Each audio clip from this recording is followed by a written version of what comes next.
3 days into the silent treatment, Derek, my fiancé and CEO, greenlit his assistant's pitch for a self-driving road trip he expected me to flip. Like always, I didn't. A month later, he came back and saw it. I wasn't the same. He backed Molly, stole my project, and thought I'd explode. I didn't. I just helped her draft the proposal. He trashed everything I built, just so she could snag her year-end bonus. I didn't fight back. Took the blame. Took the hit. Molly was all smug. See?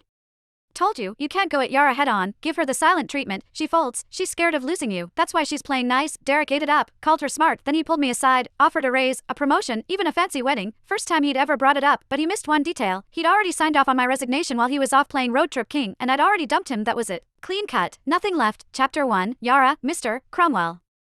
Needs this proposal ASAP. Sorry to bug you, but finish it before you head out. Molly Leach, Derek's assistant, dropped a fat stack of papers on my desk, all chipper like we were besties. I took them, got it. She wasn't done, still smiling. She threw in, Mr. Cromwell and I have a client meeting later. Just leave the docs on his desk. Oh, and tidy up his office before you go. Then she strutted off like she owned the floor. Heels clicking, mood sky high around me. The office fell quiet. My co-workers shot me that awkward look, half pity, half helpless. Everyone knew Derek Cromwell, CEO of Vantro Corp, was my fiancé. Everyone also knew he blatantly played favorites, and Molly was his number one. He'd yanked her from another firm, made her director, then handed her $1 million project I'd busted 2 months bringing in and prepping. When I pushed back, he called a team vote, thinking everyone would back him. Wrong. The whole team voted for me, except him. Molly got 1 vote. He lost it. Accused me of stirring up cliques, didn't just take the project away, he demoted me in front of everyone and slashed the salaries of the people who'd backed me. Nobody dared speak up. Later, he apologized, said didn't want it to look like favoritism, claimed Molly might feel left out. I used to believe that crap. Now? It's a joke. Molly couldn't even keep up with our interns, didn't want it to look like favoritism? Please, he was straight up playing favorites. Everyone saw it but him. I heard footsteps upstairs and looked up. Derek, he showed up at the stairwell, glanced my way, then walked out without saying a word, changed into some casual suit. Even from here, I copped that cedar cologne. He never used to wear cologne. That one?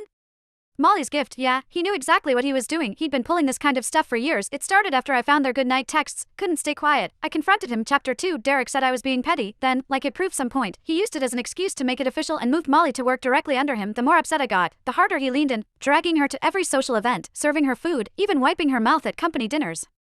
When we fought, he'd ice me out. When I apologized, he'd round up his buddies to lecture me like I was some jealous mess. For a while, I actually blamed myself, thought maybe I wasn't generous enough, thought maybe that's why we ended up here. But on day 3 of one of his silent treatments, when I was too sick to even sit up and he still packed his bags for a trip with Molly, I gave up. That's when it hit me. He wasn't trying to be noble, he just used my pettiness as a shield so he could keep doing what he wanted without feeling guilty. Even if I hadn't caught those late-night chats, he would have just found another excuse to be with her. After their latest business trip, they were still grabbing dinner, drinks, playing tennis, same routine.